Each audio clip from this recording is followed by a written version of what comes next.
Okay, whenever you're ready. Hello, my name is Ignacia Sancho, and I will be speaking for the abolition of slavery.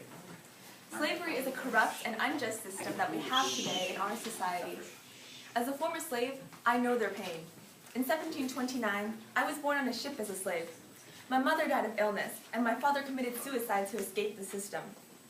Fortunately for me, after years of slave work, the Duke Montagu noticed that I possessed intelligence and encouraged me to read and write. I became the butler of Duchess of Montagu and was able to educate myself. However, the majority of slaves are not as lucky, and they are forced into a horrible lifestyle.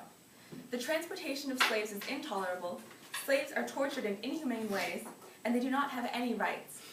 The slave system must be put to an end for the sake of the hellish lives led by thousands of innocent people.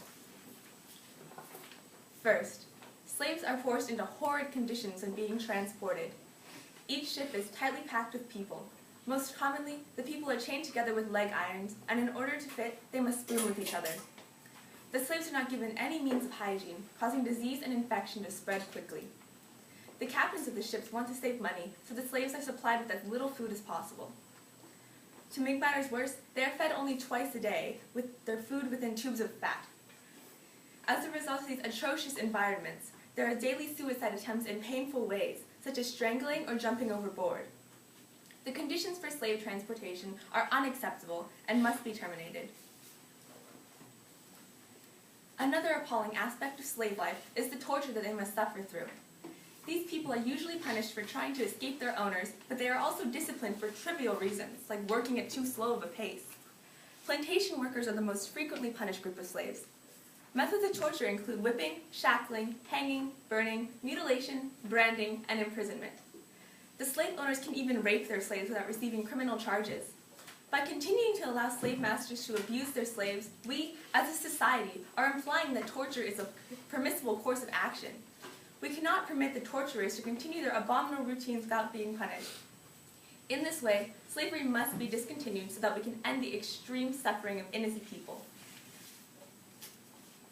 Finally, slaves do not have any rights. They have no control over their lives whatsoever, and they cannot keep many possessions. Slaves cannot make decisions for themselves, and therefore, they are forced to do whatever their master tells them. Hundreds of families are separated from each other, possibly to never see each other again, and they can do nothing about it. Likewise, people do not choose to be slaves, so if a man is born a slave, he cannot escape. Slaves spend their lives working on plantations and in households, only to be given small portions of food and a filthy area to sleep in return. They are forced to exert themselves more than any common man, but their services are taken for granted. It is undeniable that slaves lead inequitable lives without any freedom, and for this very reason, slavery must end. I, Ignacia Sancho, a former slave, am a successful composer, actor, and writer. I escape the system and bring to your attention what I have done with my life. Slaves are people too, and they should be treated as so. Actions such as chaining them with iron, denying them food, and forcing them to work are utterly aberrant deeds. A slave is a person whose chance at life has been stolen from him. These people could do so much more with their lives, but slavery has hindered them to the point of absolute idleness. It is imperative that the injustice of the dreadful slavery system be put to an end, so that the miserable can rise to make a new life.